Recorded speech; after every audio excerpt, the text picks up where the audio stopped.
technology is the byproduct of thinking big. One of the byproducts, right? We would still be in the bushes. Like we would still be like, hunting for shit, making a chook for Brooke, cooking up a chook for Brooke. We would still be in the sticks, boys. Yeah, I know. Dude, I'm convinced like our little screen up here is a teleprompter. So whatever right up there gets said, like that's put up there for reference as like a funny joke. And it's like, Dude, I wanted to get that in there. wow. No, but like the point is, if we don't think big and if we don't encourage like an environment where it is okay to think big, and thinking big is scary because you're afraid of failure. Yeah. That's what it comes down to at the end of the day. That's why people don't think big, because they don't believe it, and if they do believe it, they are afraid of failure, so they never try.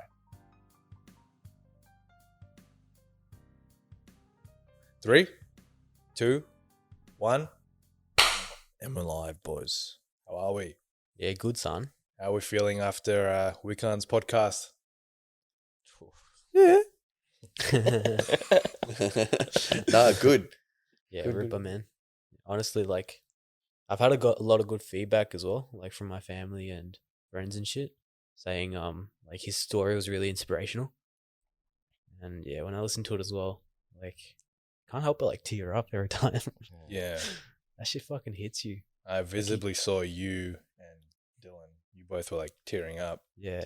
That was intense. Yeah. I don't know. It's just like we got it so easy here in Australia. Like us personally, Yeah. and like everyone really in Australia, we actually do have it so easy compared to Wikan. It's got the tough, both worlds, Indonesia and blindness.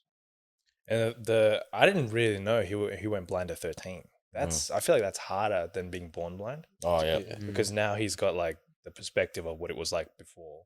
Mm. Yeah. Progressively It's as well. crazy, right? Yeah. Dude, like the crazy thing is we only found that out on the podcast. Yeah. Mm. We didn't know that before. With the years to 13 to 17, Formative years, man. Like that's I when don't know what's going through your head. Like he explained it, but I don't have the comprehension to understand like how he actually dealt with that mentally. Yeah. Like slowly losing your sight when your life's beginning. Yeah, that's like 13 onwards. That's pretty much like high school, right? So how do you get through high school, losing all your friends, and you got to deal with this new problem you have in Yeah. your life? You got to be mentally tough. He's man. still young. He's still 24, and he could easily be like, "Oh, fuck it, fuck this shit." Like he could easily be like hating everything. Yeah. But his attitude is fucking amazing. Mm. I don't know how he maintains such a good positive attitude. Makes it really difficult to ever complain about anything, doesn't it? Yeah. Dude. Every time I Sure. speak to that guy, I just get a fresh perspective on things. Like, even though like I've heard his story many times, I always get a fresh perspective. I truly feel grateful for all the things we have. 100%. I had a few messages as well, like because I've been teaching people about extreme ownership, and they could never really resonate with it. And now some people got it with the Johnny Boy, Mm. and now I'm like, there was still some people that didn't get it. But then we had the Wikan one, and now there's like only maybe 5% of people that don't understand extreme ownership. But like doing that, the podcast first, Johnny Yeah. Boy, then Wikan, all in a row. I feel like that in combination, doing those 3 reps, people get it now. It's Yeah, important to get. yeah, for sure, man. Important to get. I think that's the beauty of this format of communication that we're doing with people. We're giving repetitions through the podcast, and also like the podcasts are every podcast we've done except for the first one is like more than an hour and 30 minutes. So you're consuming long form content, meaning it gets stuck in your brain longer. Yeah. Plus, we're repeating really important stuff. You get context. Yeah, you get Get context. actual context. Like a lot of the things we watch for all, like during our journey, it was just either here's the facts or, kind of a roundabout way of saying something. It's never the actual like provide context, provide story, provide personal analogies, personal experiences, so you can see the whole picture. Yeah. And that amount of value is what we aim for. Like, I don't think people understand. Like, we literally have like notes. Like, especially this podcast. How many hours have we spent brainstorming this podcast? Yeah, a few hours. Yeah, a few hours, and then go back and think about it even more. Yeah. Come back, tweak things. Yeah. Yeah. When it comes to flow for people to understand, like we start on Wednesday planning a podcast. We start planning it out, and then it's like we do a little bit of work together, and then we go and think and think and think and think. Yeah. And we do some more work together, and we think and think and think and think. So We shoot on Sundays. we shoot on Sundays. We pour a lot of goddamn hours of work into it. Yeah. And, you know, for like the new people that, you know, heard about us through Wikan's podcast, we recommend go in order from episode 1 until Wikan's, and then it'll all make sense. Because the way we've designed it is so that it's like a free course in podcast format. Essentially where we share all our experiences and our thoughts on certain topics. So going from start till now is most beneficial. Yeah. That's it, boys. So Wikan's was episode number 7. I think Wikan's a type of person that, you know, thinks really big. On the podcast, he was talking about how he got a job at the UN. Yeah. That's pretty fucking big. Yeah, what the hell? He just threw that one in there. Like I it know, was a small man. thing. I didn't even know. And he went past it. It was like, whoa, go back. So like I thought that all of us were like, for many people, like working at the UN is a big thing, right? For Wikan, that's like a stepping stone. I feel so. He's a perfect example of today's topic, which is to think big. Yep. Right.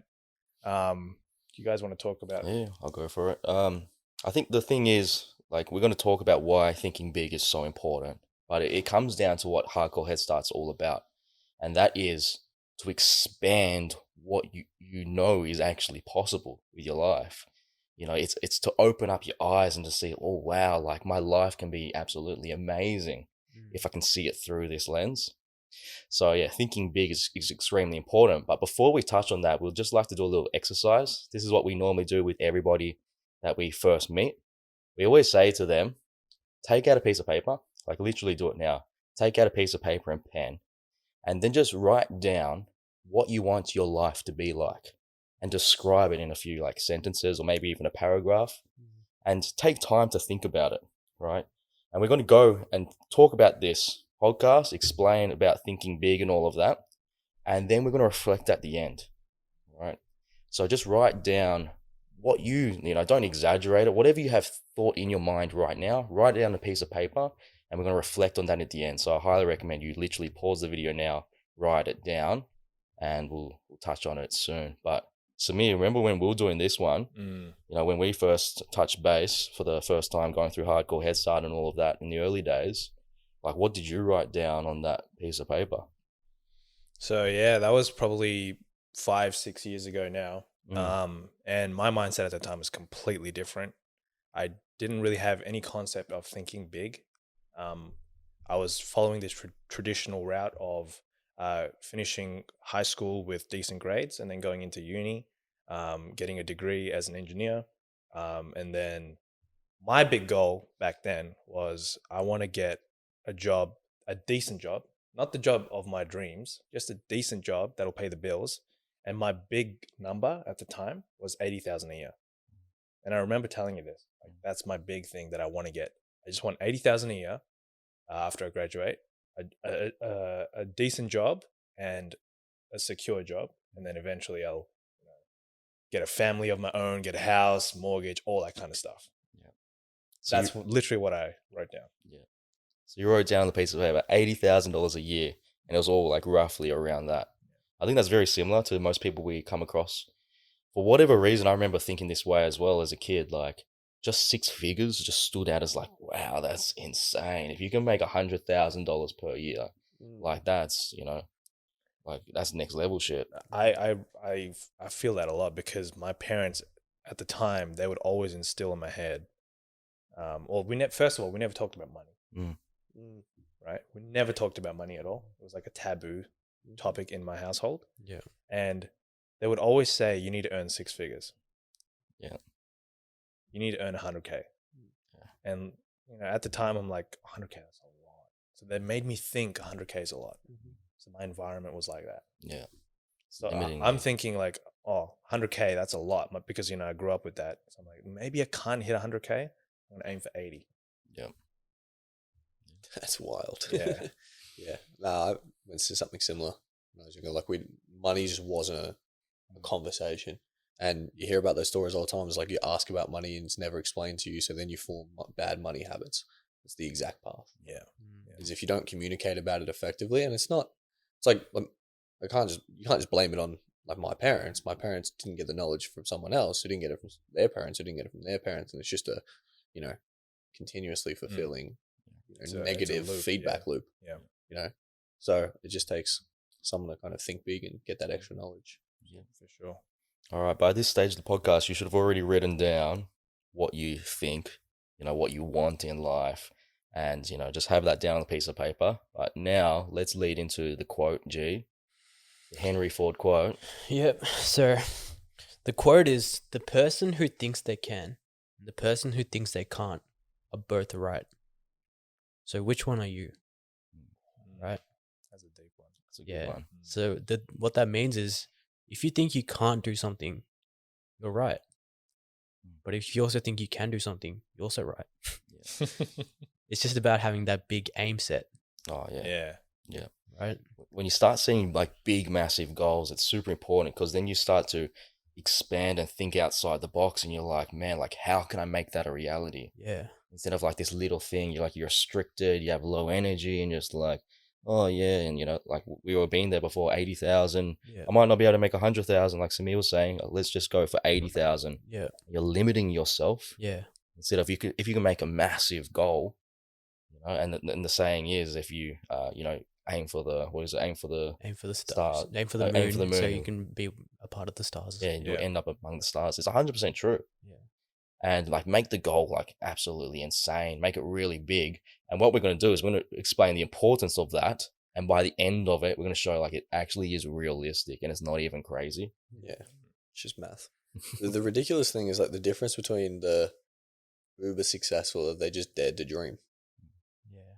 They dared to believe that it's actually possible. I mean, look around us.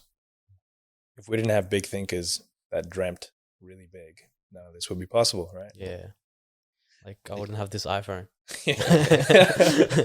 Literally everything that you like or hold a lot of value to is made by someone that thought big. Yeah.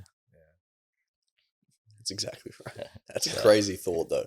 Yeah. Like, because people right now, they're listening to this on their phones, they're listening to their laptop, and they take it for granted. Yeah. Like, I can't think big. I'm just not that person. Man, using the technology from a similar person to yourself.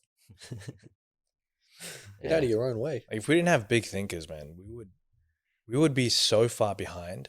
Like technology is probably technology is the byproduct of thinking big. One of the byproducts, right? We would still be in the bushes. Like we would still be like, hunting for shit, making a chook for Brooke, cooking up a chook for Brooke. We would still be in the sticks, boys. Yeah, I know. Dude, I'm convinced like our little screen up here is a teleprompter. So right up there gets said. Like that's put up there for reference as like a funny joke. And it's like, Dude, I wanted to get that in this. wow. No, but like the point is, if we don't think big and if we don't encourage like an environment where it is okay to think big, and thinking big is scary because you're afraid of failure. Yeah. That's what it comes down to at the end of the day. That's why people don't think big, because they don't believe it, and if they do believe it, they are afraid of failure, so they never try. Yeah. Talking about like why to think big. Like imagine you just continue to limit yourself for your entire life. What do you do with your life? If you're not trying to achieve something, you're not having fun with it, it's not exciting. Thinking big is literal motivation. It's pushing yourself towards something. There's a reason for doing it. Yeah, there's a reason to wake up every day because now you got a mission. Like you literally feel like James Bond, like the superhero of the movie, the main character, and you're working every day towards that goal. Can I touch in on this? Yeah. So I was actually thinking about like why to think big. And the opposite argument is that life is suffering. Life is shit. Why should we think big? We can just fucking go out and party. Or we can just fucking enjoy the moment. Why should we think big? And it's like you should deal with it. But if life is already suffering, why do you want to make it worse? Oh, yeah. Why the fuck do you want to make it worse? That's a good point. Why wouldn't you want to make it better for yourself and for the people around you? Yeah.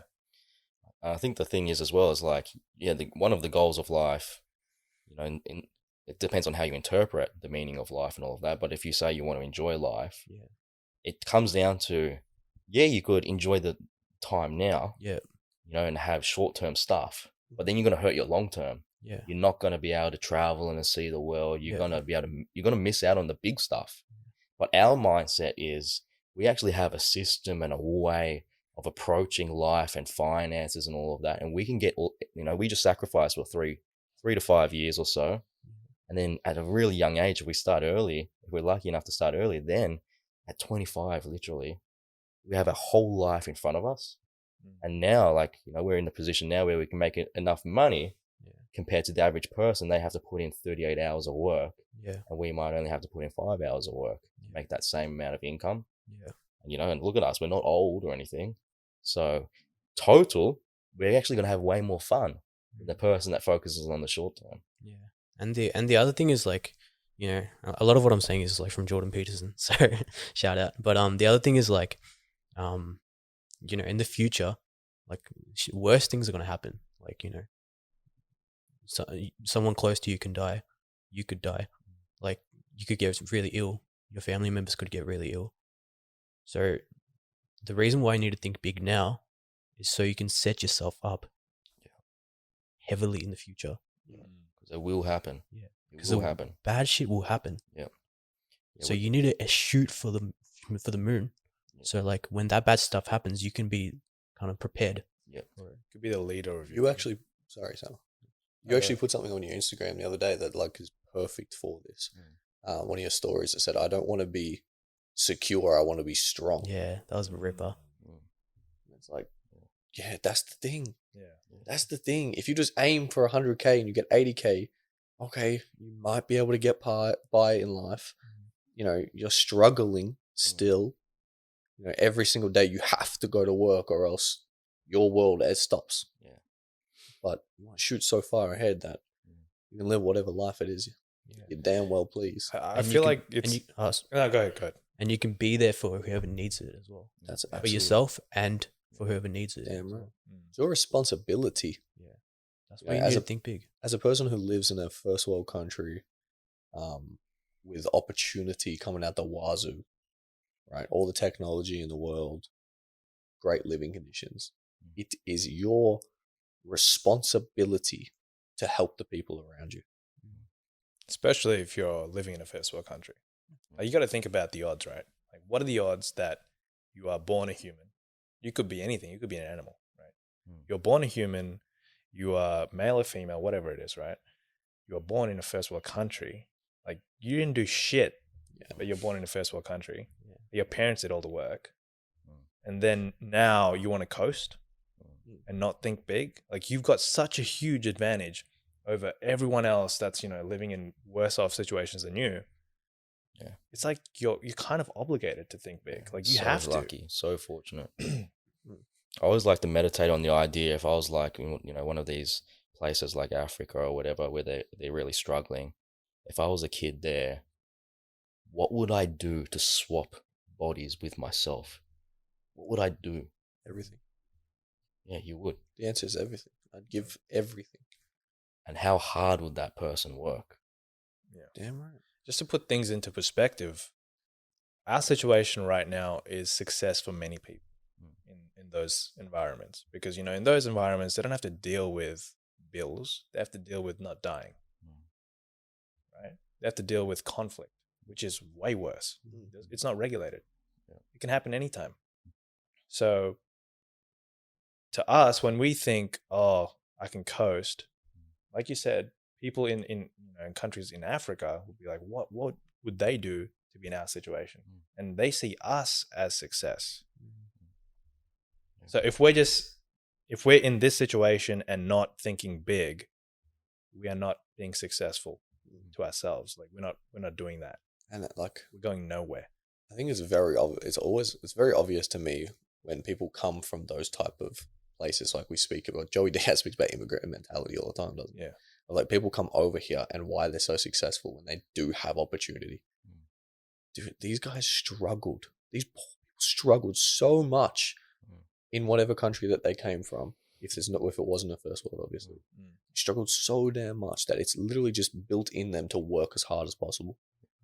I wonder why. They take all our jobs.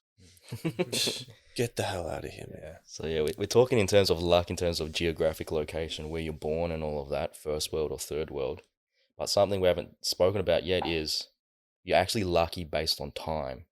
Because right now we're born in the best time to live, where we have access to all the world's information through the internet. Yeah. So for me, like, I'm always thinking I have a duty to be as successful as possible so I can provide for the people around me, and really focusing on the older generation, because if I was in their shoes, I wouldn't have been able to have a great life. I would just turn out to be a normal person.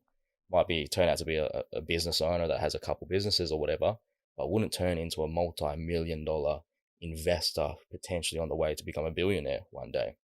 So for me, like I look at my grandma who's 92. I can see she's probably got 10 years. So I'm hoping she's got 10 years left.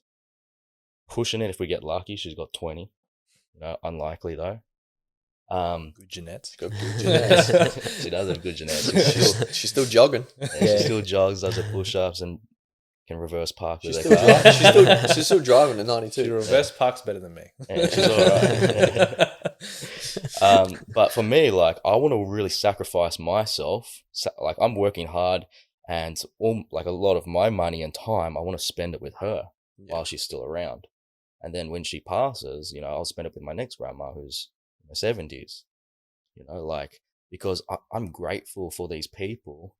Because they've taught me a lot about, especially my grandma, in terms of the war and all of that. So I feel like I have a duty. She's the one that brought us all over to Australia. And then I know, like, we are just so lucky, because if we were born in that time, like, we couldn't be successful. We literally did nothing to get here, to this position. We've done nothing. The types of people we are will get murked Yeah. in those times, like in those kind of environments. Right? Like, what is it? Naval says he'd rather be a poor person today than a king back in the old times. Yeah. Whatever period you want, right? Yeah.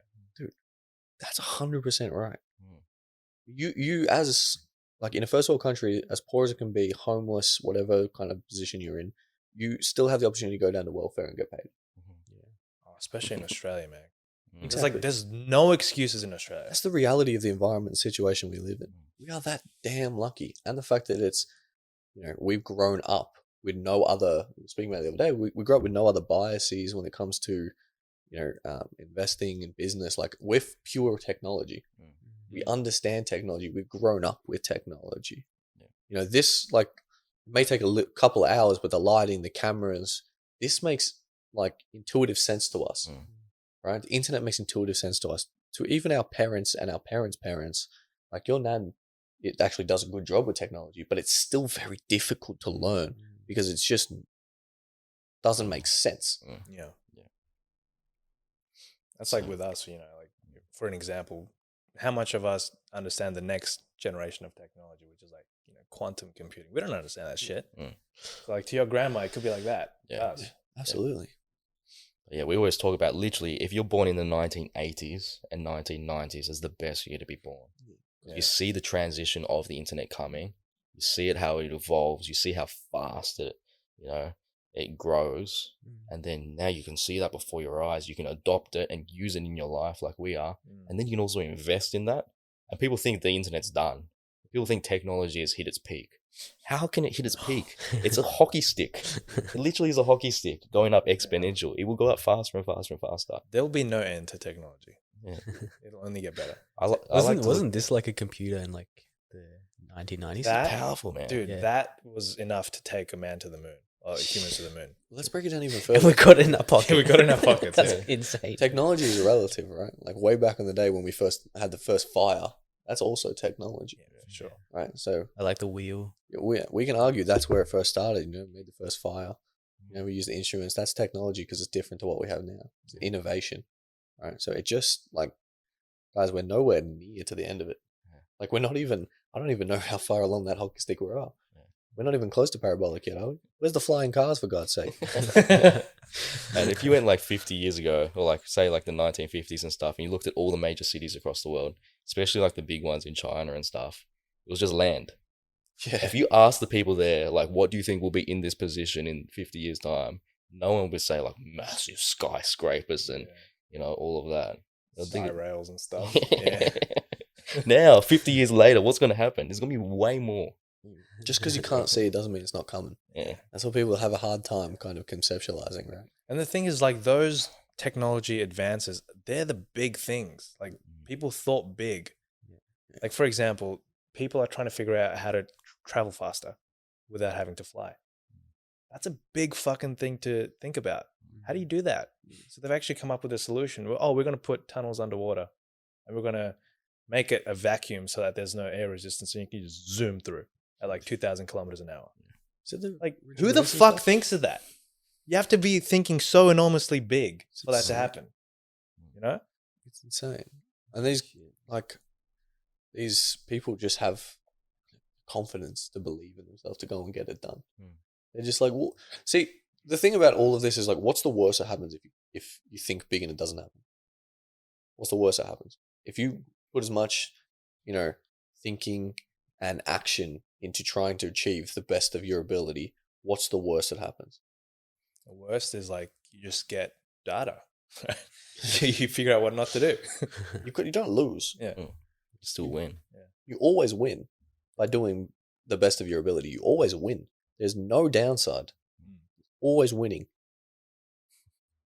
I think the important thing is to preface that, like, if you are thinking big and you are acting on it and money is involved, you got to be aware of how much to risk and all that stuff. But if it's just an idea of thinking big, you should think infinitely big. Sure. Right? Yeah. That's a really, really good point. Yeah. All right. Yeah. And the other thing is like, it's your duty to be successful as well, because you will inspire people around you. You will actually give energy to the people around you. Like I know in the Nando's days as well, like it would be uplifting. If we had a big goal and all of this, we would uplift people. And then they would start slowly thinking bigger and they would, take more action and have a better positive view on the world. And I think the other thing is in terms of success is never taken. It's built. Yeah. You build it. If you build great products, great services, you're not taking from anybody. You're building it out of thin air. It's just happening. And so if you build the best products in the world, just like if you built the iPhone, you will naturally become a billionaire. So Steve Jobs, he became a billionaire. All the best people that made the best stuff, right? They ended up billionaires. So there's that like negative connotation with the word billionaire, like, oh, they're stealing, they're going bad about taxes, and then people don't even know how the tax system works, and they're doing nothing illegal and all of that. But like, if you really try to do the best, you can't help but not to become a billionaire. It's literally a byproduct. It is. You're literally providing value. Yeah. When people didn't realize they needed that. Exactly. Yeah. And people don't see that every time. They're like, oh my God, how's an iPhone cost $1,100? You'd still buy it. Do you want it? You'd still buy it. Do you want it? Yeah, I want it. Try and make one in your house. It'll cost you $10 million per iPhone. Fuck you, make this shit. Try and make one.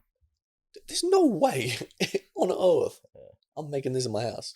I'm paying for this. It's cheaper. Forget about the hardware, boys. Good luck with the software. Good luck. I heard a thing, I don't know if it's true, but I guess it is, that there's not a single person in the world that knows actually how to build an iPhone, because every single component is specialized by another company. Yeah. And in those companies, it's like specialized again. So only like the top people really know how it all works. Like a semiconductor might be split into like 5 different teams to make one little chip. That's how they built the very first Mac, right? Yeah, it was split up. It was all split up in teams. They didn't actually know what they were building at all. They were all building separate parts of the hardware and the software itself. So it was like literally like a very, very small team themselves ended up just grabbing all the pieces and putting it together. Yeah. Then on show day, it was like, yeah, that's what exists. Yeah, it was the iPhone. iPhone, was it? Yeah. It's all, didn't get leaked to the media. It's all one thing now. Yeah. It's this or that. It's just so much. I think the other thing with inspiring people as a personal analogy is we always speak about being the leader in your environment, right? Thinking big and like can also, I'm going to lodge in there, taking more action by doing more, by being the example, by working hard. That was a massive thing that you did for, at Nando's in front of us all. You remember as well, G. It was like, it was always the fucking best there. It was always thinking, how do we improve this? How do we go better? How do we be bigger? How do we be better? All the time. And he was, backing that up with doing his best all the time. Yeah. And it's never coming from a place like, oh, I'm the best and I'm going to Yeah. cruise at being the best. It's no, I want to be better than that. Again, Always raising one's own standards makes other people around you raise theirs. I'd never worked with you boys at Nando's, but from the stories that you guys say and lived and stuff, to me it seems like once you take ownership and responsibility of whatever it is that you're doing, that's when you're invested in it. Yeah. Right. And that's when you have some incentive to think big.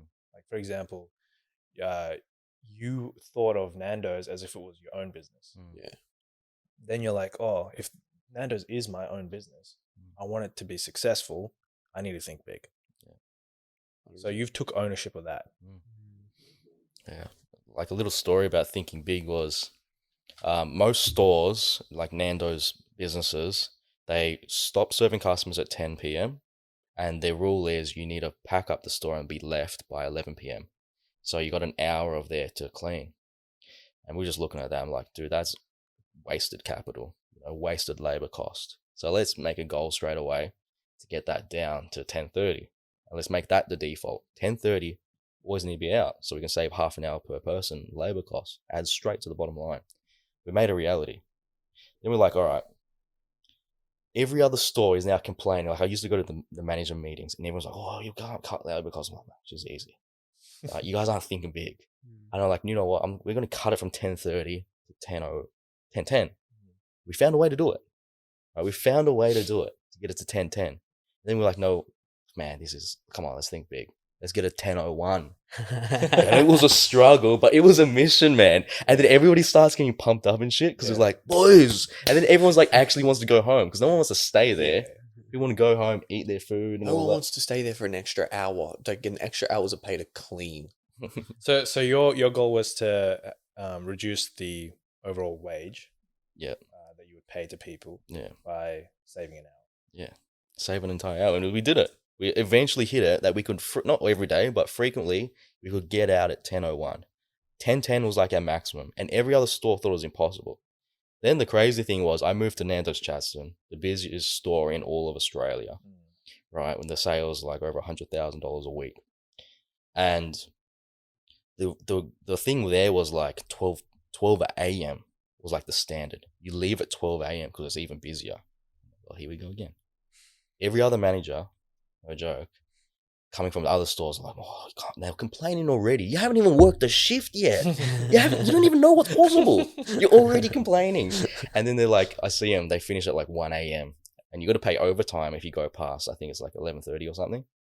So you have to pay overtime. And it's like even more labor costs. Like whatever the overtime thing is, like we have to definitely be under that. For sure. So every other manager's like, when they come in and running their shifts, like, oh, I can't get under 1 a.m. And I'm like, you know what? I know what my goal is. I learned from Nando's Heatherton. We're going straight 10:01. We're going 10:01. You guys should have seen this. Dude, right? The stories this motherfucker's telling me when he comes home. He's like, boys, I'm just throwing bottles of water everywhere. So people were finishing at 1 a.m. and you're just like, mate, 10:01. Yeah, 10:01. And then we're like, it will be a thing though. It was like, hey, when you're on my shift, we're going for the world record, boys and girls. We're becoming the Usain Bolt. That's what we're doing. And we actually had like people that are a little bit older, like in their 40s and 50s, working with us, like even like men with families and stuff. And then slowly you'll see them change. And they'll go from like this beaten down man to like fucking youthful. You start buying into the dream. Yeah, they Start get buying into it. energetic. And then one day we went crazy, right? He just comes out of nowhere, he's pumping at us up like this. All right. And then he just went wild and he starts slapping boys on the back. I'm like, I've never seen this. It's like he's a little kid again and he loves it. So, and yeah, and the story was like, we literally eventually found a way to do it. Get out at 10:01. It was possible. It's hard to kind of realize like the amount that needs to get done in that. Like how specific and how damn good you have to be. And there is no way to just be like, hey, let's go do it at 10:01. We'll just go and do it. You have to be pumping these boys up. You have to give them something to believe that's genuinely possible to go and get this shit done. Yeah. I mean, turning like a normal retail job into like something that's fulfilling. Dude, this was that's war. hard, man. You go to war every This was day. war. You do. Bro, you go into that rush. I promise you. What's that fucking mouth? Gosh, It that all was has the to calm face the down, entire man. time, boys. There was no ability to concentrate like this. Every time you concentrate, dude, just scrubbing the floors like every time. It's so fun. And then your shift goes by so quick. Mm. You know, but if you're not thinking That's big true, and you're man. thinking small, it's like, oh, the time's taking so long. Yeah. You know? It makes it more fun. Yeah, Yeah. it's the best stuff. You And never want to be watching the clock. so, like, I know a lot of people at Nando's, they're going to resonate with that story, or fast food people. But that's what we're applying to our entire life. That's why we always have energy, and that's why we always want to pump it out and like do stuff and help. And you know, we won't have this abundance mindset of like, I want to be so successful myself that I can spread it to all my friends and family, help them out, which is what we're doing. This is why we're doing the podcast and all of that. Yeah. And then after that, we're going to spread it to, you know, third world countries and help change the whole entire world. That's the goal. That's what we go for. It's the only thing that's worth it. It's what makes it worth it, I should say. Yeah. So, Yeah. Why not? we spoke a lot about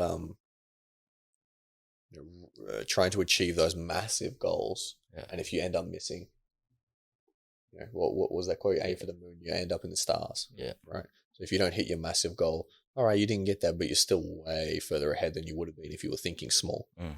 Right. And we learned that from a principle called 10x. We applied it into our own system. You know, from Grant Cardone, and the 10x principle is, as it sounds, think 10x. Yeah. You know, 10x your goals and 10x the action necessary to achieve those goals. Yeah. Right. So yeah, it's a good way to think about it. Like, just as a default, whatever your goal is, if you're thinking as a normal-minded person, just 10x it straight away. Just make it 10 times bigger. Because then if you only achieve 9 times, then wow, that's like, it's still amazing. So if your goal was 100,000 the start of this thing, which is fine, make it 1 million. And then if you end up only making 700,000 a year, it's unbelievable. It's way still better, really yeah. good. Yeah. And you'll start to think in a creative way to how do we make $1 million? And slowly over time, like through these podcast episodes, we're going to show it's actually easy. Like, it takes a long time, you know. There's a process to it, and that process is long and slow, and that's why it's hardcore. But it's not like you have to be a rocket scientist. Anyone can understand this, and that's why it's easy. it's very clear, actionable things that need to get done. That's what we talk about. You know, the course is A, B, C, D, E, F, G, not just G. Yeah. You know, there's a clear, concise way of doing things. That's the Hardcore Headstart way. That's why we live this lifestyle, how we live it.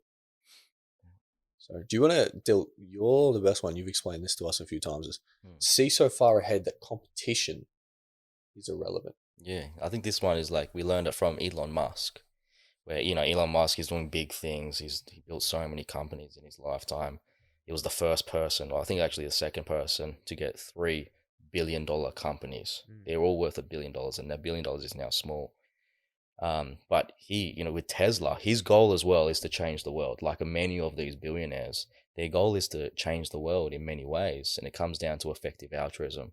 We'll explain all of that in another day, but you know, his is obviously in terms of energy, and getting rid of fossil fuels and using electricity and all of that clean energy for vehicles. And back in the day, people thought it was literally impossible, and now it's a reality. It's already here. But he always has the mindset that he wants to think so far ahead that he doesn't care about Toyota, BMW, Audi, and all of these other companies, because he knows he's thinking about the big long-term picture, and it's about speed. It's about how fast you can innovate and go to the next level. That's why he literally gives away all of his patents for free, because his goal is to help. It's not to make just a lot of money. He already did that when he was like 24 or something. He had like 400 mil or something ridiculous. You know, he made that. There's no difference between 400 mil and 40 billion. There is actually no difference. You can't buy anything different with that money. 400 million, it gets you sweet. Yeah. You invest that money and you compound it for the rest of your life. You know, you're making a ridiculous amount of money per year by doing nothing passively. So you can see by his actions, you know, you can see by his skin in the game that he literally wants to help the world. That's why he's made all of his patents free. And he's like, hey guys, come take it. Because if you take it, the world will literally be a better place. And even if you make Tesla bankrupt, but you guys outperform Tesla, that's a net positive for the world. So bring it on. But he knows it won't happen because he's so confident in himself. He knows his intelligence and all of that. And he'll just keep on innovating as fast as possible. And it doesn't matter what the competition does. And it's same with Hardcore Headstart. We say this every day. If people start to see what we're doing, that's good. It's not competition. They're not taking from us. Copy us. Please copy us. Like literally, people can start. Like we should encourage them. Imagine if they're in a different city or something, like Brisbane or something. Start your own little Hardcore Headstart there. Create a little dojo where you all, save on rent and work together and create a beautiful environment where you start pumping each other up and have that big mission of eventually donating $1 billion. Imagine we can inspire 100 Hardcore Headstarts to begin. Where's the loss? If our goal is to change the world, where's the loss in you doing exactly what we're doing? we want everyone to. That's the point of the podcast. It makes our shit easier. It means we don't have to actually go in and change it. It means you're just doing it. Yeah. So it's another Hardcore Headstart. It means we get to make double the amount of change. Yeah. That's a win. God damn. She's crazy. But yeah, with that said, in terms of like thinking big and all of that, we always say as well, you can't underestimate what it will actually take to achieve those goals. So when you think 10x, no matter what the goal is, it's just a thing with life. No matter how hard you think it's going to be, it's usually going to be 10 times that. So you got to put in the work. You can't just think big and then think it's just going to magically come to you. Yeah, it's always harder. Like imagine every time we set goals for each other, what's the trend been? Hey, we want to pump out this podcast. Let's get it out next month. It's going to take 6 months until we get an episode out. Hey, I want to learn how to trade, boys. It's going to take 2 years before you know how to trade. Nothing comes quick. Yeah. When you see it in your mind, when you brainstorm it seems like, oh yeah, I can do this, in a month I'll be sweet. 10x that. It doesn't take 10 times. Anything done that quick doesn't get done properly. Yeah. Which is then irrelevant to the point. I wish it was like the Matrix where you could like download the information into your brain and fucking learn it. But, I think technology, like it's obviously given us a head start in our lives. We were born at the right time. We were super lucky, and being first world country as well. But I feel like in a world where it's just technology everywhere, there's so much information at your fingertips. There is a problem in our generation of delayed gratification, right? So we expect, because it's an entitled mindset at the end of the day, we want results tomorrow. Yeah. And the reason why is we're keeping up with the Joneses. We're playing status games here. Like we want our status to be high in a short amount of time because of all the information and media that we consume on a day-to-day basis. But the reality is, you see on Instagram the people with yachts and all that kind of stuff, they work their fucking ass off for many years. Yeah. They thought big for many years, didn't lose sight of their vision, and that's how they achieved it. Yeah. But you're seeing the end product, you're not seeing the process. The process is also 10x. I think it's in Think and Grow Rich. To both your points, if you just think big, but you don't take the necessary action, you're just like an unrealistic kind of person. You're literally stuck in the mud. Yeah. Like you're not moving anywhere. Exactly. Yeah. You just don't understand the world. The hardest part, like even with Hardcore Headstart, we can say like the hardest part is building the foundation, like building the ground, like the base. Infrastructure, yeah. And once you get that shit going, then it becomes like a snowball effect. Then shit starts to work. Like I know, like we all know, at least for 5 years, we still have to keep working on the foundation of hardcore until we can truly change the world. Like our goal is $1 billion. That's a big fucking goal, right? We have to like put in the work, and it's going to take 5 years at least to see any sort of traction. Like we're not expecting to blow up next year. We're not. It's just not possible. We're a startup. We just know. we know better now. Yeah. It's like, we can go as hard as we want and, do as much good work as possible. Things just take time. All good things take time. Yeah. I think with the initial course, the 3-day course that that you gave me and to all of us, like I remember like one thing very clearly in that one, and you stressed on this a lot, is would you rather have a cookie today or 2 cookies next week? It's all about waiting Yeah. for the bigger reward, Mm. putting in the work, and then getting the bigger reward in the future. Never take the first cookie. Yeah. It was actually literally a study. It was literally that, I'm pretty sure. They showed, like, they got these kids and they see who wants 1 cookie now or who wants 2 cookies. It was the marshmallow one. Oh, is it marshmallow? yeah, Yeah, yeah, yeah, yeah. yeah. I've seen that, yeah. Everybody that got 2 marshmallows ended up being successful. Yeah, it was a really small percentage of kids that actually. The rest of the kids just ate the marshmallow. Yeah. They couldn't handle it. Yeah. That's what we do. Yeah. All right. All right, shall we move on to the next? Next one, law of attraction, boys. Where did we learn this from, Sama? Can you do his accent? Conor McGregor. Who the fuck is that guy? I learned it from Conor McGregor. Dude, you do that so well. What is law of attraction? Law of Find it pretty attraction cool. is a way of thinking. Essentially, you think of whatever your thoughts are, that's who you become. Whatever your deepest desires are, that's what you become. With given action, of course. And I remember, like, I'm a huge fan of Conor McGregor. We all are. We've got Conor McGregor's photo up there on the wall. Like, early Conor McGregor, when he was hungry, he would always say things like, "Oh, when I was broke, I would imagine driving my beat down car as if it was a Rolls Royce, as if I had the top down and I could feel the wind in my hair with my rollie." He would say shit like that, and he would already visualize it. He could already see it, and in a way, like even with achieving the championship belts, he would always say, "I'm already the champ. It's just a matter of time till that becomes mine." So like even like for example with our $1 billion donation, we've already done it. We've already done it. Visualized it. It means becoming the type of person who actually does get to do that. Yeah. Who does do that. And it's also like if you focus on something enough, right? If you think about something enough, you're naturally just going to take the action necessary to eventually get there. Yeah. Like if you're thinking, okay, I want to be retired by 25, and it's all you think about, it's the only thing that's important in your damn life at this point, there's no way you're not going to get there because every action that you take is aligned with that goal. So what you think about is what you become. Is the perfect goddamn quote. Focus on what you want and you'll get it. Because subconsciously you make that your priority. So every action or anything that you do in your life is for that one specific thing. You might not even realize it. You're just thinking about, oh shit, I want to have $1 million by the age of 30. So you're doing everything that's required to get you that $1 million by age 30. Yeah. It turns into like your operating system in a way. Yeah. That's why it's important to think big as well. If you think, by 30, I'm going to have $5 million, you're going to take different action than you would if you, at 30, your goal was to make 80K a year. Yeah.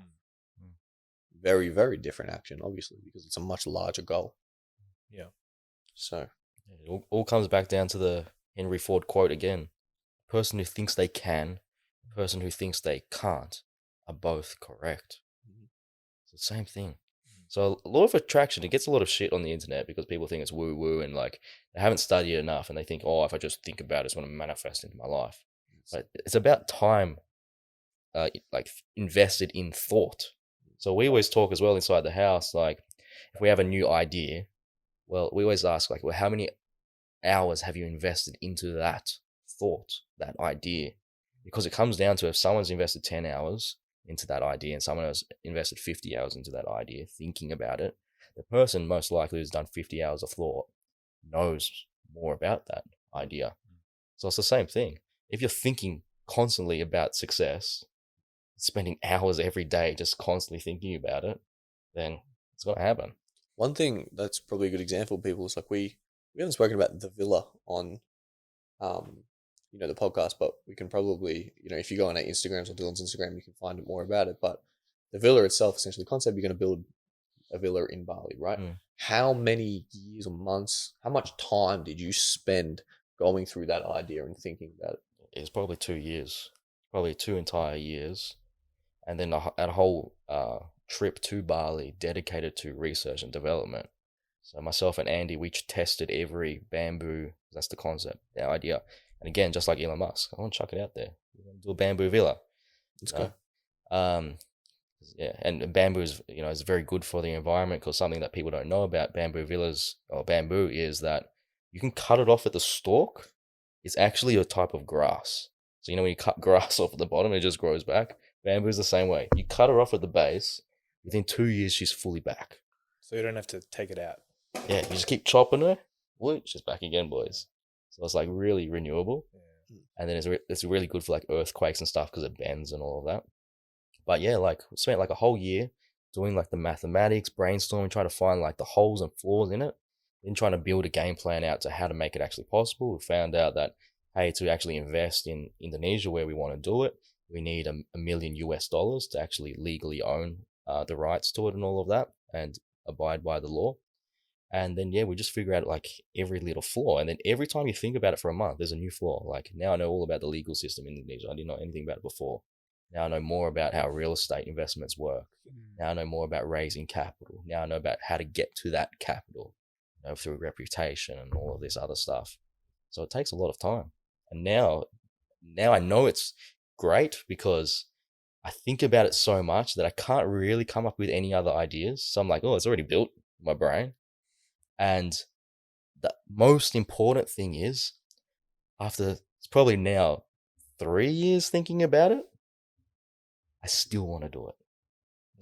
And that's the important thing. I thought about it so much, I still want to do it. 3 years just to know if an idea is good or not. For 3 years, you picked everything apart to understand whether or not this is actually a good venture. A lot of people, like we talk about, and we'll go in a lot deeper into it in a different podcast, but we talk about like doers and thinkers. Everyone thinks the way to get something done is just go out and get it done, do it. Take action, blah, blah, blah. But if you actually go through the thought process of finding all the holes, you'll realize that, you actually accelerate the progress. The process, because you've worked out all the problems. Yeah. And I actually have an Excel sheet of all the business ideas that I've come up with. There's like a list of 30 failed ideas where I've worked it out and like, oh, it leads to failure. Or 30 of them. And I only have a few that leads to success. Wow. So I'm like, man, if I was a just doer, I'll be like KFC. The Colonel. You weren't successful until like you're 70. I don't want to do that. I want to be successful now. So I don't want to use my actual capital. I don't want to use and waste my physical man hours by doing something. If I'm not 100%, it's going to work. And you can never be 100% sure, but you can be 95%. And then it comes down to probabilities. I'm 95% sure this one's going to work. And all the rest of these things are like 10% or 20% chances. I'm not going to do any of them. I'm going to do the one that's 90%. Keep taking those 90% bets. One of them's going to hit. Okay, remember, boys, you win. There goes that KFC sponsorship. So it's BMW, Nike, and KFC now. Speaking about sponsorships, What's the best way to next, make money off a podcast. Good But stuff. no, that's so true, man. You have to think. People don't, and I think it's like when it comes to law of attraction or a lot of those Fugazi things. Think of Fugazi. There's not a lot of really, really good content on the internet about it. A lot of it is just like, just meditate on the idea and it'll come through. It's not really. I feel like people that say law of attraction, they don't follow up and say you need to do the action. Right? Yeah. So people just say, just think about it and it'll appear. Nah. Because these people are making videos on the ideas and not actually using the idea. Yeah. Yeah. So it's There's like a alright, ton so of you're just a marketer. There's like a ton of self-awareness involved as well. Yep. Like you got to know if it's right. If it's the right idea, like Dylan's saying, you went to fucking 30 ideas and like only 5 of them were successful. But if you didn't even think big, you wouldn't have thought about even 30. Yeah. Right? You were just like, okay, this one failed. What's next? I'm still going to think bigger than this. Yeah. What's next? What's next? What's next?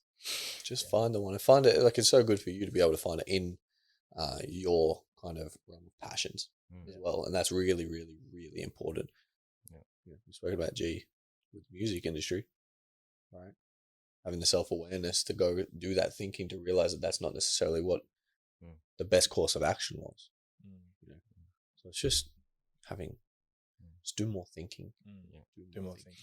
Yeah, I think this also relates with so in terms of do more thinking, with what I've heard from Steve Jobs in terms of thinking big and setting a vision for a company. I think this relates to individuals as well. But what he says is like, you literally want to explain the vision at least once a week. And you're going to sound like a broken down record, but you have to tell your company at least once a week what the vision is. Because the way he explained it was like, when you have that first meeting of setting what the vision is, like here's the vision, everybody's brains aligned. But then as soon as you go away, even if you're working in the actual Apple headquarters, your brain will start to drift off and think about other things. So you have to repeat the vision to bring everybody back and aligned. So on a personal basis, with Hardcore, we repeat it all the time. But second thing is, like on a personal basis in terms of law of attraction, I think every morning and every nighttime, you should repeat your own goal to yourself. Just keep realigning your brain back to where you actually want to go. Like keep doing those repetitions. You'll believe it, because what's the thing? Like every time I remember, like when I was at Nando's, I was saying this stuff to everybody. This is what we're gonna do. I'm gonna find a way to go through financial freedom and help the world and donate $1 billion. Everybody thought I was crazy.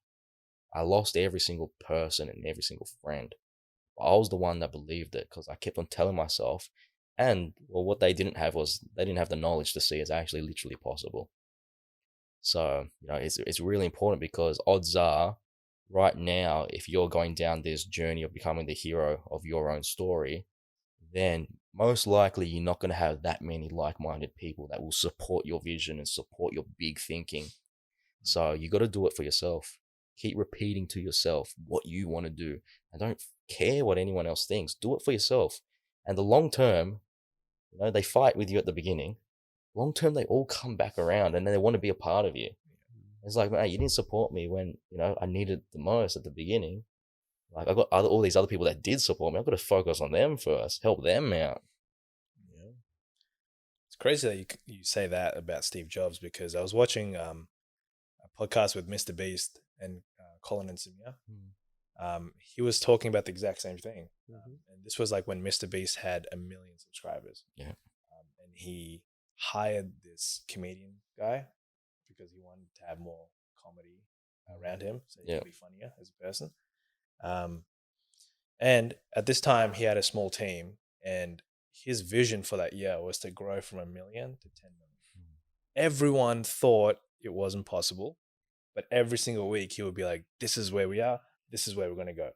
At the end of the year, not only did they got to 12 million subscribers at the end of the year. The hardest thing, people don't realize, the hardest thing about running a company, being a part of a company, is having so many moving parts.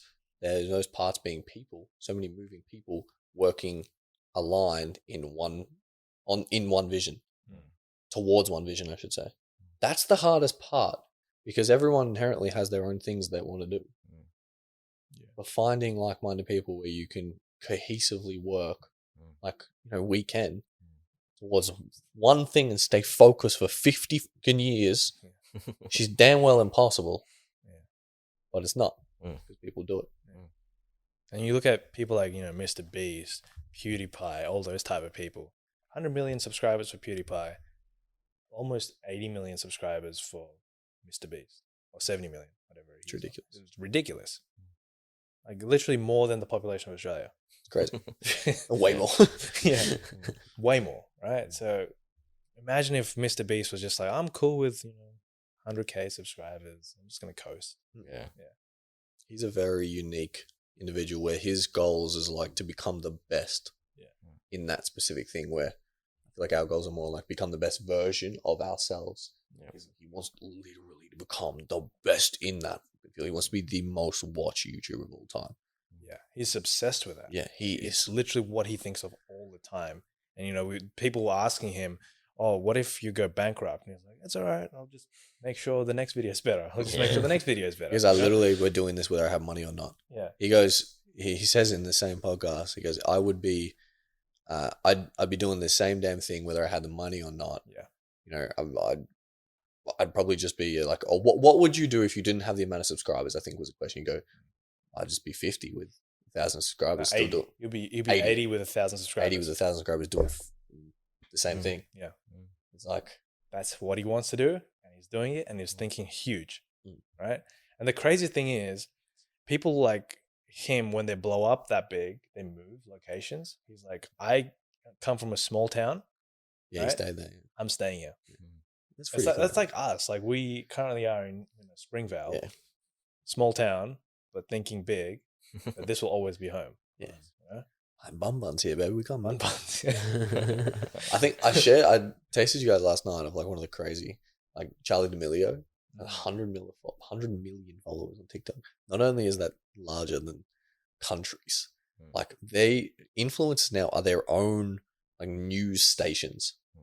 They are their own like kind of like just entities. They're insane. 100 million followers.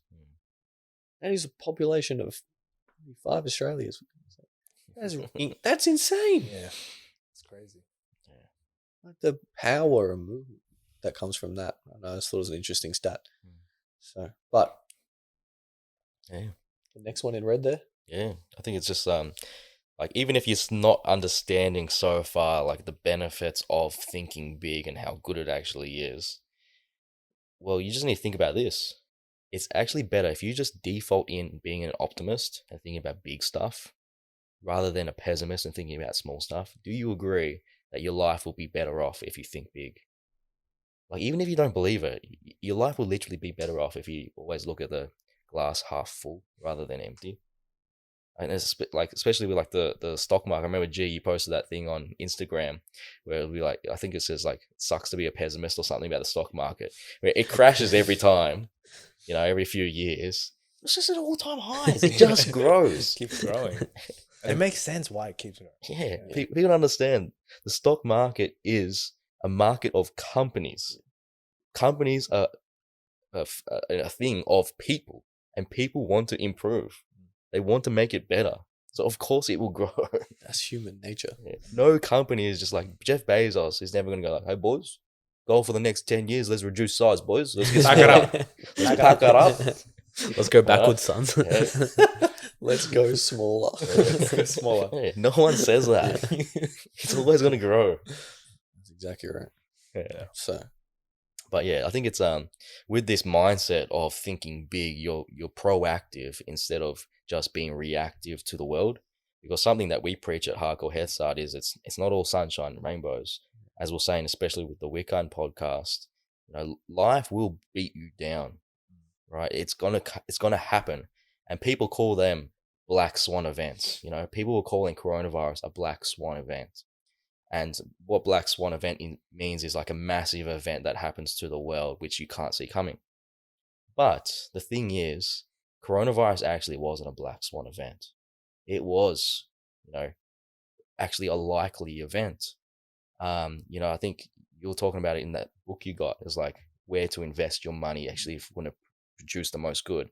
And he was talking about how, you know, it's a touchy subject, but with vaccines and stuff, because it's a ticking time bomb until something like this virus comes, and it's going to be way worse potentially in the future. So, you know, you got to be proactive, build yourself up financially, build yourself up in terms of character and knowledge, so you have the ability to react to it like David Goggins style when life comes to knock you out, and then you can survive it. And then you can actually look in terms of thinking big. You're like, where can I actually, you know, benefit from this thing? I think that, yeah, that's the thing. It's like, again, saying your quote, like, I don't want to be secure, I want to be strong. Yeah. You know, it's a known fact that in times of like recession or anything like that, everything's cheap. Mm. If you have strength in that kind of time, you have liquidity, you have capital, damn, you can get some cheap prices and make a hell of a lot of money. Yeah. Same with like the coronavirus, like when everything tanked, there were like smart people buying, you know, because they set themselves up to be able to buy at those, you know, discounts. And now look at them. Yeah. Even the S&P 500 from the lows is up 100%. Yeah. The market average in 1 year is up 100%. You could have doubled your money with relatively low risk No risk. in the index. When preparation meets opportunity equals success. That's it. I saw this really good video on TikTok where this guy's like, "You're Spider-Man. Have you seen this one?" No. He has Spider-Man. This is you, right? And he's got a plank, and he's like, got a pin, like a bowling pin there, and he's like, "That's your job," and he whacks it. Spider-Man drops down. Right? So you're not safe. Yeah. Because people think jobs are safe. They're the riskiest things in the world. Yeah. Because especially big technology companies are coming to disrupt your company, most likely, to make your whole company obsolete. Dude, your trend's Even not your getting boss is better. going to lose his job. Right? Trend's not getting better for y'all. Right. And then, so he was saying, like, this is what you need to do. You're Spider-Man again. You're on a platform. And then you got to build up all of these income streams and assets and, all of that stuff. So now if you lose your job, you've got all of these other things, pillars holding you up. Yeah. That's exactly what it is, because something that we always talk about at Hardcore Headstart is it's practically guaranteed, and it sounds really dark and gloomy, but it's practically guaranteed that someone in your family will get cancer within your lifetime, and it may even be you. And I know for me personally, and it doesn't have to be cancer, it can be anything, but I want to have the most money, so whenever that happens to me, I'm like, here we go, I'm prepared for it. Give me the best doctors in the world and let's fix this. Yeah. Hopefully we can. Money can't fix everything, but the trend is that health and technology is getting better over time. So they'll figure out a way. So like coming back to that like black swan event of coronavirus, it wasn't really a black swan. Something that would be a black swan is you and everyone in your family gets seriously ill. That would be a black swan because it's very highly unlikely. Those highly unlikely things. So I want to be prepared for black swans that I can't even see coming. That's how strong I want to be. I don't want to be secure. I want to be strong, prepared for worst case scenarios. Like a black swan would be like a nuclear war. Yeah, nuclear war goes off. Yeah. One thing to factor in as well is also in regards to preparation for these black swans is always like a knowledge. Like you need to be on top of your game all the time, learning more all the time. Like Bill Gates told us about coronavirus 5 years ago. 2015. 6 years ago. Yeah. He told us about it 6 years ago. Yeah. And literally what he said is like, we spent all this money on, building the biggest army in the world. Why can't we build an army of like hospitals and like all the facilities ready to go? If something happens, like anything could happen. Yeah. If something happens, we've got vaccines ready to go. We've got doctors ready to go. We've got equipment ready to go. We're not proactive, we're reactive. Imagine you took that piece of knowledge and set up your life or your stronghold, using, understanding that. Corona would have been a piece of Harry Hiss. Yeah, would have been. So, that's it. I think we do have that perspective when it comes to access to the internet. I think we've spoken about that a fair bit. We might, that's how lucky we are to be born in an era where the internet is available. We've spoken about that. So I think we can move. Yeah, I think we can move on. Dylan has a story. Yeah. So let's just get that one. This is what's this? This is about crediting, the Sheridan one. Oh, the Sheridan. All right. Tell the story. Is it Sheridan or Sharon? Isn't it Sharon? Sheridan's the company. Sheridan's the company. I right, believe. Gotcha. Or it's a type of brand. Right, gotcha. I'm actually not 100% on that. I think it's Sharon. It's called a Sharon, yeah. but Sheridan's like the... There's another one that has like Sheridan on it as well, yeah? Yeah, Does it's it? like the Okay, kids' version of a footy. I'm pretty sure. Okay. Anyway, explain the story. So after all of this thinking big stuff, what I found is the trend. Sometimes ego can get in the way. And ego can be like, mate, you don't know who I am. I'm thinking big. I'm going to do big things. But it's always, I'm going to do big things. Your actual daily actions aren't resulting in, like we're saying, it's going to take 10x more action than what you think. So you got to put that 10x action every single day to get to your 10x goal. So, poor little Doc, to Okay. Do you want me to explain it or not? Or do you want to do it? No, Want me to do it? All right. You do it better. So, poor little It's funny. Doc, we had the course and we were talking about this I was stuff. little Doc back then, just to clarify. Yeah. And how many years ago was this? He was like 17 or something at the time. He was still a little kid. Yeah. Right. And obviously, had Doc's 25 now? 24. Doc's 24 now. He's grown a lot since then. Okay, let's Put not it into over justify it. All right, let's allow He's it to somewhat be. mature. Let's allow it to be what it was. It was a very over justification. But let's explain. Go ahead. So like we're just going through this. Everything that we're talking about today is practically the same stuff. We're just going like for 10 hours straight in one day. We're just talking about how you need to think big, how you need to work hard, and we're going through the whole game plan. And he's just telling me, he's like, yeah, I get it. I'm like, oh yeah, this is going well. I'm like, I really hope you get it though. Then the next day I'm going to work. I wake up real early, grinding my ass off. I'm pumping it out. I'm running the shift at Nando's. And then I see Doc walk in. I'm like, Mark, I thought we just had a chat the other day. Like, one, why are you here? Because you should be at home reading books and getting smart.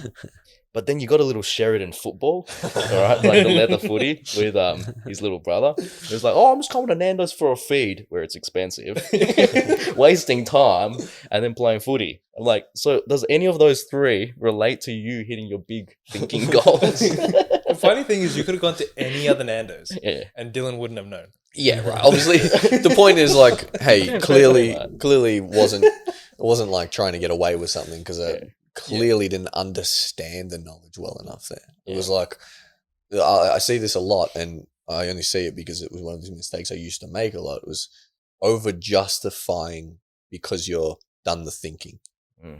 So or again, think you're doing the thinking. It's like, Yeah. I'm going to be the best. but then you didn't do any actions, right? Damn right. You can't become the best if you don't actually action upon the thinking that you've thought. Does that make sense? Doing the thinking to find out what you truly want is really, really difficult. But then once you go over that hurdle, then you realize it's actually easy because you haven't actually done anything. So you can't credit yourself yet. You have to then back it up with action. That's why I say with Hardcore Headstart, our goal is small. It's only $1 billion. It might be big in some people's in their minds, but for us, it's actually pretty small. Let's just knock out that 1 billion, get it done, tick it off. Then we've done like really good. We've done more than what the average person has done, because I think it comes down to just this basic idea of if everybody in the world could help 2 other people in the world, then the whole world will be sorted. So if we can all donate total $1 billion, we've done a lot more than just helping 2 people. Right? So let's just tick that off, and then we feel good about ourselves. You know, we know we're actually good human beings and all that. And then there is no limit to the goal. Let's just see what we can actually do. You know, go to 10 bill and so on. Go harder. So I think the lesson there is don't justify success because you've just been thinking about it. You need to actually take the action. And I'm telling you this because it's cost me a hell of a lot of time when it comes to progression. Thinking I'm doing something when you're actually not taking the action. So when Doc did that, did you have a chat with him after? I'm not sure. Like, the thing is with me, what I've learned about chats, we might have. I don't think so. Yeah. The thing is, there's always 50 things I want to say to a young kid. But I know you should only say one thing a week if you want to get through to them. Because if you overload them with 50 things, you've got to find what's the 80-20 principle analysis. What's the 20% or what's the 1% which would give like most of the results? Just focus on that one thing. Let it sink in, then go to the next. That's like always my approach. I never do like so many because then you just resent that person. You want to give them a right hook. Oh yeah, I know that feeling. Definitely know that feeling. Yeah. So I mean, that's for people to look at. Like, are you thinking you want to do? Have you just listened to this entire podcast, or did you write down at the start? Are you one of the 1% who wrote down they have massive goals, but are you not doing anything about them? Yeah, I remember once actually they had this little kid at Nando's. He wasn't a kid; he was actually older than me, but he acted like a little kid. He was inspired by like what we were trying to do, like books and all of that. So he started copying, and he was always saying, he literally said he's going to be the next Steve Jobs, right? And I'm like, all right, if you're going to be the next Steve Jobs, hey, a great challenge for you would be try and close the store at 10:01, because we just had a meeting about how we would actually start making that a goal. Some people would complain about it, right? So I'm like, hey, if you actually want to be the Steve Jobs, it's probably a good idea for you to try and close at 10:01, because I'm sure Steve Jobs will find a way to do that. Literally, at the end of the day, it's a fast food restaurant. There's nothing complicated about it. She's not Apple, boys. Oh, fast. She's food. She's not building a phone. But people would take offense to that. And they'll think, but you don't know who I'm going to be in the future. I'm going to be the next Steve Jobs and all that. But start now. Yeah. Start, having those high standards now and doing something. Because I bet you if Steve Jobs was here, he would figure out, or a high quality person was here, they'll figure out a way to do it. It'll be easy for them. It's the same damn thing as like when we're speaking about habits and making the bed. Right? If you can't make your bed, you're not going to be able to run a business. It's the small things, people. It's the small things, the small details that add up. I think like a few, like when you were making Hardcore Headstart, like you were thinking at the start, right? You were thinking enormously big. Your environment wasn't there, right? So you had to create your own environment. And like literally you had nothing. There was no blueprint, none of that stuff.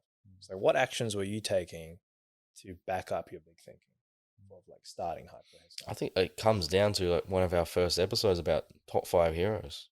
Just constantly absorbing that. I knew that if I would consume that mental information, have that mental diet, have these guys and girls that are doing big things, just constantly repeating that in my head. And that's why I loved, biographies and stuff. That's why we did a lot of Sir Richard Branson biographies, Arnold Schwarzenegger biographies, and all of that. Elon Musk. Just like, it will happen. It will become a thing. Yeah. And you got to, it's like a seesaw. If you're surrounded with people in your normal life and they're saying one thing, you need to outweigh that. Yeah. And make sure I always outweighed that. Interesting. There's another thing we got there. Wasn't even on the microphone then. Sorry, boss. From Naval is when you think big. We got it there. I'll just say it. When you think big and then take action, you actually create your own luck. Right? So by thinking you can become whatever it is you want to become, or you can achieve whatever goals you want, and then actually taking action and doing it creates opportunity for yourself. And that's like one of Naval's definitions of luck. Yeah. You create those opportunities for yourself, and then you actually get to achieve that goal through those opportunities, right? I think a common action that most people can take when they're thinking big, it's so stupid when you say it out loud. It's literally just Google more shit. Just Google how to do things. Like that is the most tangible action you can take. Spend literally hours Googling shit. Yeah. Finding out as much information as you possibly can. If you want to become rich or if you want to invest, Google that shit. So it's like a full circle. Like some guy thought big as fuck to get this in your pocket. Now you have this in your pocket, so think big and use it. Yeah, literally. That's a good one. Google more shit. Yeah. But I want to ask you actually. So, from that story, was there a point in your life, after that where you realized, fuck, I got to think big? Like, at what point did you start to realize that? Okay, so the thinking big wasn't actually the problem. I believe, personally, I'm pretty sure I was able to think big relatively early. That was never a problem for me. I always had big aspirations, big goals, wanted to be someone big, something different. Slightly changed now, but it was actually taking the action or the necessary action to achieve what it is I was saying. Yeah. So like, I see you now, you're fucking working hard. You're fucking taking the steps. You're doing the action. So what point was it that, was there anything that changed that in you or sparked that in you? I think it always comes down, like, it's always an accumulation of lessons and learnings and certain experiences and like not being prepared enough for a certain thing. You're like, fuck, I didn't do enough work in this area. But I personally believe a lot of my progression came after my Bali trip, early 2020, where I found what I call perspective, like understanding the opportunity I have here, understanding, how lucky I am just to be born here, like what we were speaking about today. It's kind of like a light bulb moment. It's like a lot of the learnings and teachings, they're there, but they're not necessarily ingrained. Once you have that light bulb, you're like, oh, shit. So Bali made you realize how lucky you were. There's a lot of little different perspective moments, but I'd say like that one, like kind of, it's really, really hard for me to put it down to one, because it's not like this is exactly when it happened. This is exactly when it happened. This is exactly when it happened. It's just, I believe it's just down to that 1% thing every day. It's like every single day, I understand the picture more. Yeah, that's a good one. I continuously get it every day. But when it comes to like what is a moment. I believe like the Bali perspective allowed me to really kind of reflect on what everything I've been learning and like really open myself up without like the bias and the ego again to really kind of address all of the problems and address what it is that's been going on. If I've actually been saying what I'm doing, I think that's doing what you're saying, doing what I'm saying. So. And yeah, to touch on that story a little bit more, just like to set the picture, because it's really hard to translate through a podcast, is so we took a little boat from mainland Bali to a little island off of the coast of Lombok called Gili or Gili Trawangan. So we went there to this little tiny place. And it's like, it's so remote that they don't have motorbikes, they don't have roads, they just use bicycle and horse and cart still. It's a really tiny island. And around the island, not even the whole coast of the island is built up. Still, a lot of it's still getting under construction. And the sad thing is that little island was hit by a real bad earthquake like a year before. So a lot of it just got wiped out as well. But what we were doing is we were spending our time there on the coastline, enjoying the beautiful crystal clear waters, going snorkeling, seeing the fish, tropical fish and all of that. But then I think it was on the last day, we took our bikes and we went inland. When you go inland, they don't have any infrastructure. So there's massive pile of rubbish. It's just on fire. They're lighting that on fire and there's smells and fumes coming out of it. And that's where the locals live. So all of us, we get to enjoy the nice stuff on the outside with the views and all of that. The locals live in little huts next to the rubbish tip. So we're just on our bicycles going deeper and deeper. And as we go deeper and deeper, you can see it as it starts to transition. And then all of a sudden, like there's no longer power lines and all of that. And then we finally get to the heart of it. We just pause. We all just stand and just absorb it. And we just looked around. And we stayed there for like a minute or two just to absorb it, because that was really important, that we really had this image sink into our minds. And so we looked around. These are little tiny huts from here to probably the white wall next to the dock. So they're like literally 2 meters by 2 meters. They're plywood, like literal huts. There is no electricity. There is actually no water. There was a well. We went past it. It was literally a tiny well this big for all of the village. And we just stayed there and absorbed that.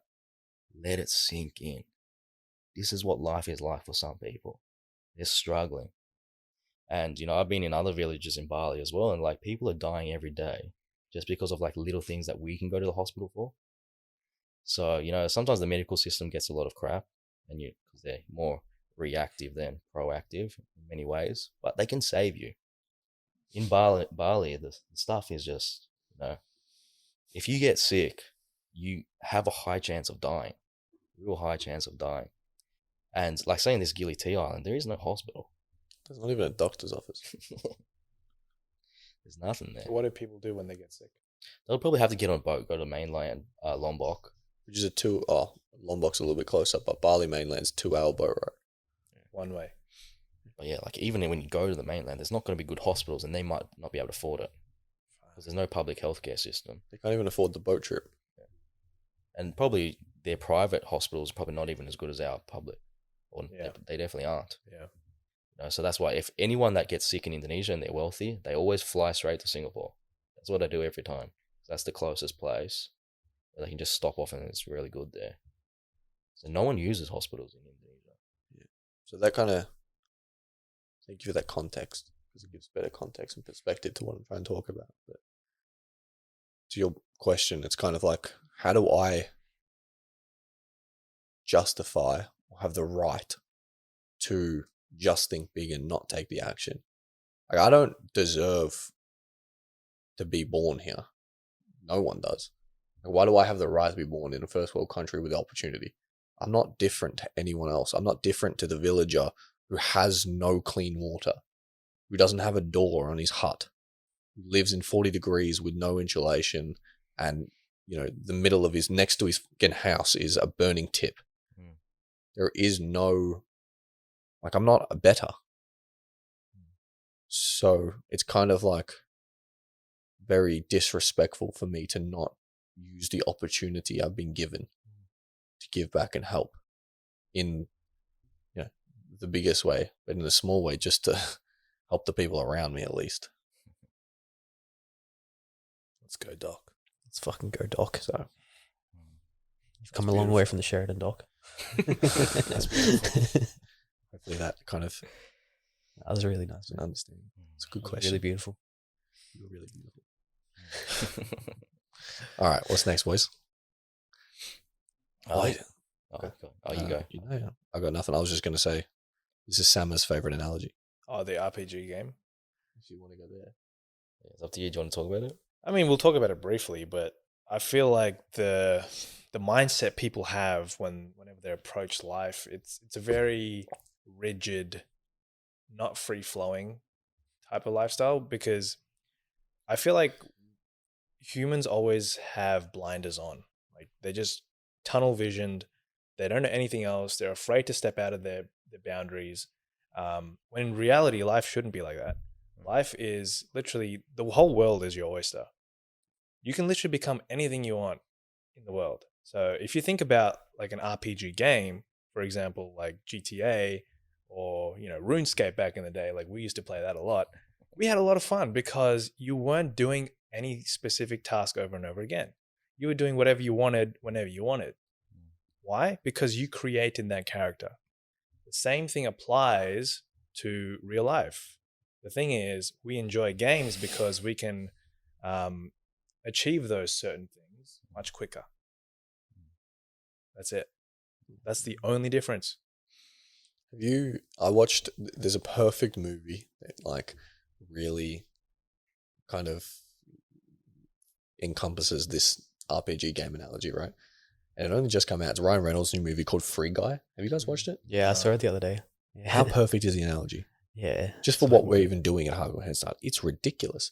I won't spoil it for everyone, but it's essentially an NPC, non-player character who just, how do you explain it without giving it away? Yeah, you gotta fucking give it away. Fuck, just doesn't Just watch it. becomes an AI and then eventually becomes his actual self and is no longer just used as an NPC, becomes like a main player. He becomes, as Joe Rogan says, the hero of his own story. Yeah. Right? And it's like, then Yeah, kind so of, essentially like the NPC comes to life yeah. and like he controls himself. And then inspires the people around him, the other NPCs, to do the exact same thing. Yeah. Right? It's like pretty That's pretty deep, much us, yeah. pretty deep analogy, Yeah. where it's like pretty intense. So, like, yeah, let's go and watch Free Guy. Pretty good movie, actually. Watch it, yeah. It's also I got haven't Ryan watched it, Reynolds, so- who Yeah, it's If- funny. Is it on Netflix? I saw it on Disney. Disney. Okay, cool. But pretty much like the RPG analogy is just don't limit yourself. Like, why are you doing something that you don't want to do in your life? It's because you're not thinking big. Like, why? Why? And for a long time, you're going to be the odd one out. Yeah. Thinking big makes you the odd one out. It makes you kind of ostracized from your friends, your family. That's why a lot of people say the journey is lonely. Yeah. Like in GTA, for example, are you going to like drive the car and then follow the road rules in GTA? Or are you going to drive however the fuck you want to drive? And I do that sometimes. I mean, like driving is obviously you have to follow the rules, but like you're in a game, you're controlling your character and you're leveling up. Mm. Why the fuck do you not want to level up Yeah. in real life? Yeah. Everybody gets the mansion on the beach in GTA Yeah. and all of Yeah. that, the fast car, but in real life, The funniest shit. They're like, I don't want a mansion. In GTA, they've got a mansion. You're like, I don't want money, and they do the cheat code. Give me $1 billion. you're like, Like, I think why? you do. You can. The Yeah. thing is, you can. Yeah. It just takes time, guys. Yeah. I think we kind of just maybe touch on like our journeys of like being really the odd ones out, Yeah. being like, especially at Nando's. Yeah. You have no one around you. For me personally, I know it's similar for you to the two others here. We had Dylan. We had a community. Like, is it still a touch lonely because there's not as many people? Sure, right? But it's not by ourselves. So Dylan, for you, dude, you didn't have really anyone when it comes to thinking big and kind of backing up what you're saying and what you're thinking and what you're feeling, like other than uber billionaires who are like, yeah, this is the way. Yeah, you can't actually talk to them. Exactly. So can you touch on that a little bit? Yeah, I just think that's what Hardcore Headstart's all about. Hardcore Headstart at the end of the day it's a double whammy, meaning I came to the realization that, you know, I heard like, because effective altruism, it's how to do the most good in the world. There's many different approaches. One of the approaches is just make as much money as possible in a good way that provides value to the world, then donate it all. And many people are doing that approach. The second approach is inspire a movement. Because if you're not the best at making money, you know, or the best at business like Jeff Bezos or anything, you inspire a movement and you teach all these people how to do it. Like, oh, I can make money pretty well. Not the best in the world, but pretty good. But what I can do is inspire a movement. So if I combine those two, I can actually outpace the best in the world. Damn Right? So it came down to that. That's the first of the double whammy. The second was to create our own little bubble, our own little community called Hardcore Headstart, our own little friends group where we can actually, you know, because humans, we're social creatures. We need interaction with others. You know, we need friends and family. We need all of this stuff to be a human. And that's the other part of it. And that's what we're building. And that's what comes down to our merch, you know, our clothing that we want to provide to people. It's, hey, it's solving that issue because you're most likely going to be alone. And if you're not alone at the beginning of your journey, consider yourself extremely lucky. So that's why we want to be the mental diet for you. That's why we have top 5 heroes as well, and all of these other guys that we like and girls that we like to reference. So your mental diet is more heavily weighed to big thinkers. And then you can put on a physical product that you can touch, and it is your armor. So you actually are in the RPG game, putting on your armor, and you're going to work every single day. This is what we do. So that's what Hardcore Headstart is all about. This is the Call of Duty clan tag. So I think, yeah, that's a perfect. Yeah. I kind of just want to touch on that last point. I think of highlighting the difference, like what we've been speaking about. You know, at the very beginning, what we told you guys to do was to please write down your dreams, write down your goals. You should have a paragraph of what it is you wanted. Yep. Throughout this podcast, I know that your perspective is kind of being changed from what we've been speaking about. And right now, you're thinking about changing the damn world. Right now, you're like, how do I just fix everything? What do I fix? I've got to fix everything. All right. How do I become the best version of me? And if that's where you are right now, you're on the right path. And it will take time to absorb this mindset. It takes a lot of reps. I think they just need to constantly like listen to us, listen to people actually doing it, because we haven't actually done anything yet. Listen to those Elon Musks and all of that are doing big things. But again, if you don't understand that, you need to know this next thing. And that is through, like, investing is super important. Why? Because if we're working for money, that's earned income. We can only work so hard and for so long, and we get tired and we get bored of doing that same thing again and again and again. And understanding the tax system, all of that, it literally gets taxed harder than if you were to have an investment producing money for you while you sleep. And that's where the saying comes, money never sleeps. It's always working. It's always making money for you.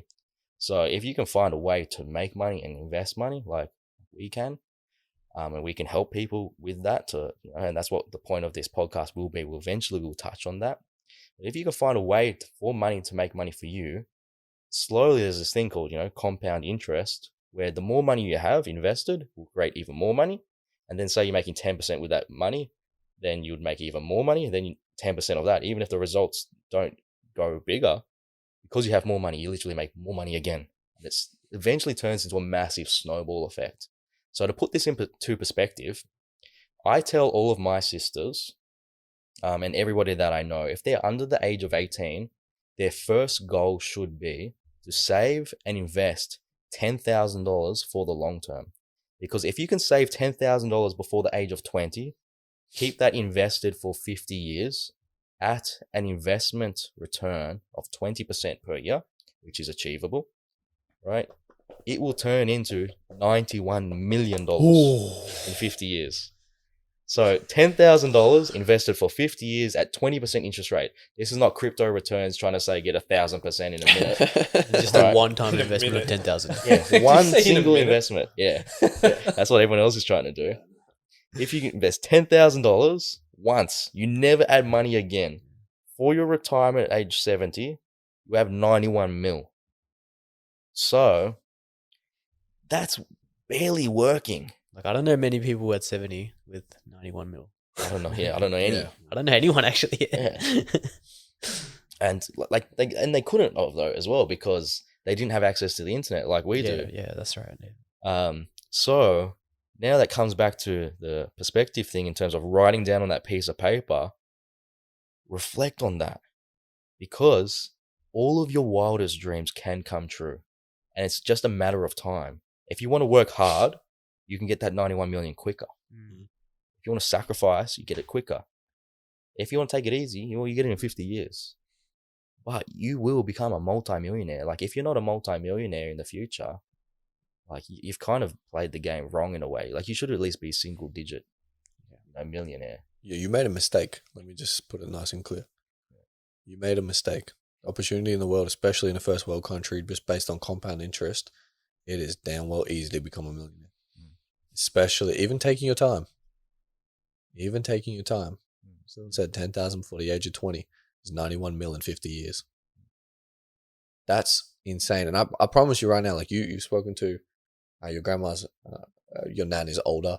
I've watched a few videos on older people as well. And the one thing they talk about is regrets. Yeah. You don't want to regret not thinking big enough and trying to achieve everything you could have. That's super important. For sure. Yeah.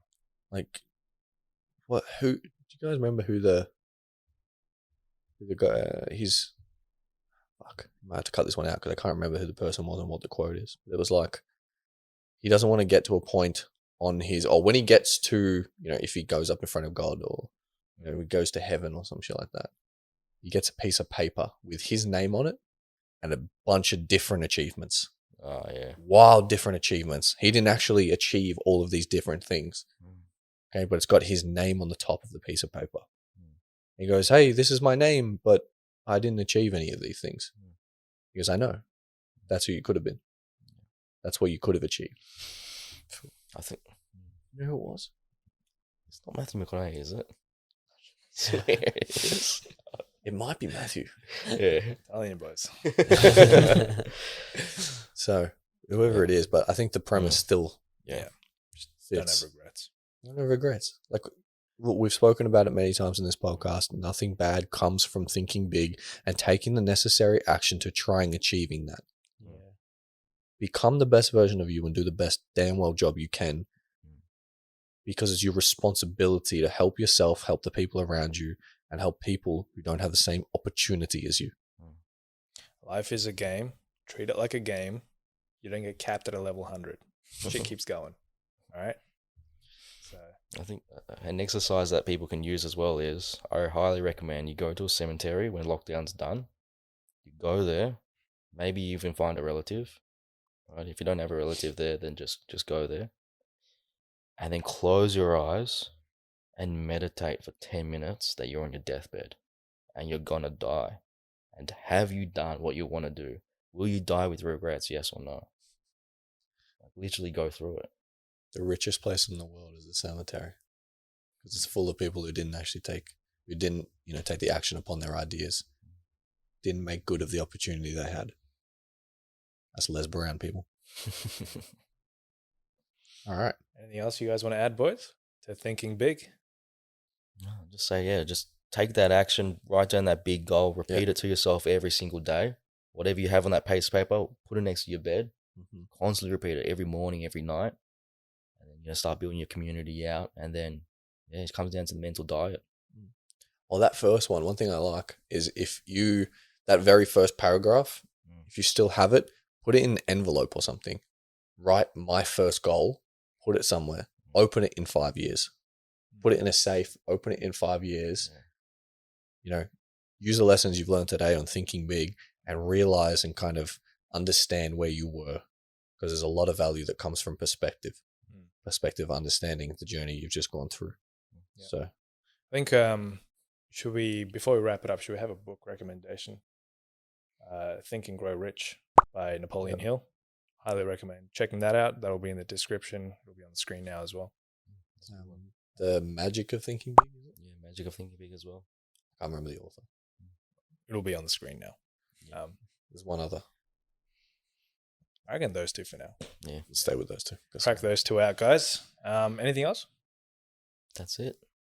On that note, if you guys enjoyed hanging with Hardcore episode number 8, I can't believe it's already number 8, guys. We're Killing smashing through these. Remember, it comes out every single week, so tune in. If you guys liked it, please like, comment, subscribe. Share it with your friends and family if you guys found this valuable. And click the notification bell so you make sure when we're posting.